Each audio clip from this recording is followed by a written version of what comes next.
দর্শক, ভিডিওর কিছু খণ্ডচিত্র দেখাই, তারপর একটু কথা বলি। একটা বিষয় নিয়ে কথা বলা খুব জরুরি।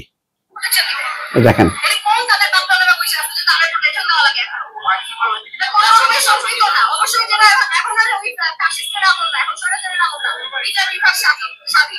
এখন যে রায় হবে আমরা সেই রায় মানবো।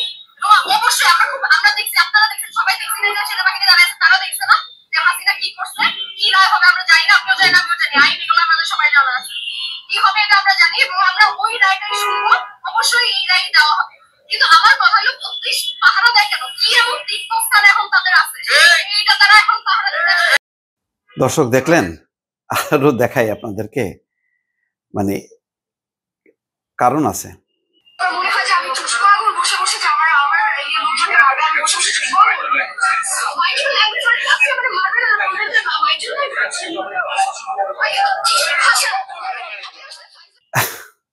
দেখলেন, আমি কালকে বেশ রাত করে দেখছিলাম এই ভয়েসগুলো, শুনছিলাম।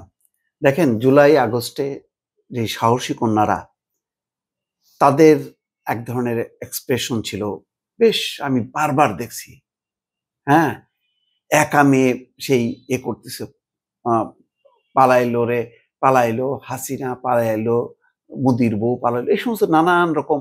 আরো যেই কয়েকজন সাহসী, আমার সবার নামগুলো মনে আসছে না, কিন্তু তাদের চেহারা, তাদের অভিব্যক্তি, ওই সময় তাদের আন্দোলন, ওইটা একটা পর্যায়ে। আর এটা কি দেখছি, ৩২ নম্বরের সামনে আপনি মব করবেন। এখন একটা একটা কি বলবো, একটা সরকার আছে, তার প্রশাসন আছে, আইন আছে, আদালত আছে, যেখানে একটা ট্রাইব্যুনাল বিচার করছে, রায় হচ্ছে, আপনি সেখানে মব নিয়ে আসলেন।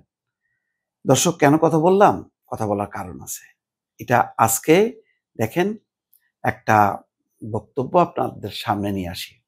সেটা হলো, বলছে এই কারণে, মির্জা ফখরুল ইসলাম আলমগীর বলছেন যে গণতন্ত্র প্রতিষ্ঠা করতে হলে মব ভায়োলেন্স থেকে সরে আসতে হবে। আপনার এই যে একটা, যেখানে আইনের শাসন চলছে, বিচার চলছে, আপনি তার বাইরে এসে আপনি ৩২ নম্বরে এসে হাঙ্গামা করতেছেন।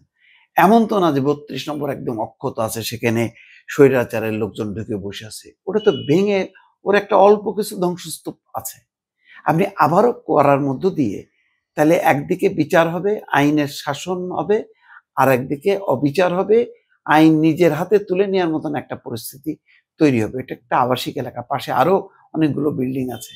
যদি হঠাৎ করে এমন কোনো আগুন দেওয়া হয়, সেই আগুনের পাশের বিল্ডিং গুলিতে যদি চলে যায়, আর মবের আড়ালে কারা লুটপাট করে, কারা কি অপকর্ম করে, আপনি বুঝতে পারেন। ধরেন আপনার বাড়ি আছে, পাশের বিল্ডিংটা স্বৈরাচারের দোসর বলে আপনার আগুন জ্বালায় দিল, আপনি পাশের বিল্ডিং এর, ওই পাশের বিল্ডিং এর বাচ্চা কাচ্চা ফ্যামিলি নিয়ে আছে, তাদের পরিস্থিতিটা কি হবে?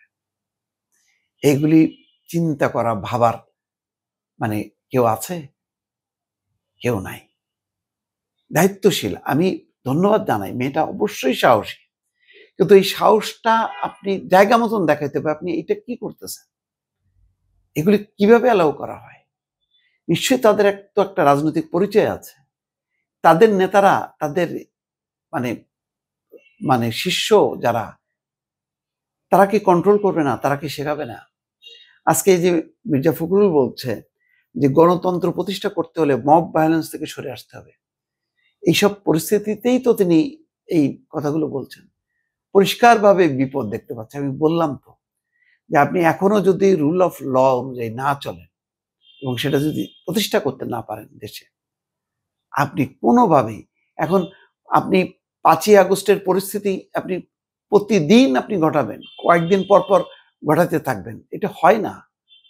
যেই শক্তি নিঃশেষ হয়ে গেছে, যে শক্তির কিছু মানে পোড়া বাড়ির মতন পড়ে আছে, ধ্বংসস্তূপ পড়ে আছে, আপনি সেই ধ্বংসের উপরে ধ্বংস চালায় কি দেখাচ্ছেন? কোন শক্তিকে আপনি উত্থান দেখাচ্ছেন? আপনি সাহস হলে এরকম ঘটনা ঘটাইতেন। যখন কি তারা ক্ষমতায় ছিল, তখন বোঝা যেত আপনি বীর। সেই বীরত্বটা তো হয়েছে, আমরা দেখলাম ৫ তারিখে। ওটাকে গণ-অভ্যুত্থান, ওটাকে মহান, মহিমান্বিত আমরা করতে চাই, মহান হিসেবে দেখতে চাই, কিন্তু তার পরবর্তী কাজগুলো ঠিক না। এটা যারা অপরাধী আছে, যারাই আছে তাদের শাস্তি দেন, তাদের যদি অবৈধ সম্পত্তি থাকে সেগুলি বাজেয়াপ্ত করেন।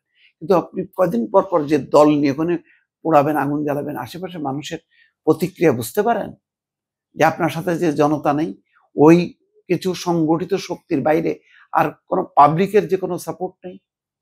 এবং কারা যুক্ত হচ্ছে, কারা উন্মাদনা দেখাচ্ছে, তাদের চেহারাগুলি দেখেন। এই চেহারাগুলি বিপজ্জনক চেহারা। এরা গণতন্ত্র, সাহিত্য, সংস্কৃতি, সঙ্গীত, মুক্ত রাজনীতি সবকিছুর বিপক্ষে এরা। আপনি ভায়োলেন্সকে আর বাড়তে দেবেন না। এটা যদি মনে করেন যে একটা মানে একটা পার্মানেন্ট বিষয়, তাহলে বাংলাদেশের গণতন্ত্র হবে না, বাংলাদেশের নৈরাজ্য হবে, বাংলাদেশ আরেক দিকে ধাবিত হবে এবং তার সুযোগে ওই যেই শক্তিকে আপনি পরাজিত করছেন ওই শক্তি আসবে। মানুষ তাদেরকে অভিনন্দন জানাবে, বলবে ইয়াস তোমরাই ঠিক আছে, তোমরাও এই অসভ্য দেশে চালাও, বুলডোজার চালাও, সব সাইজ করে দাও। কোন দিকে আমরা যাচ্ছি এটা ভাবা দরকার।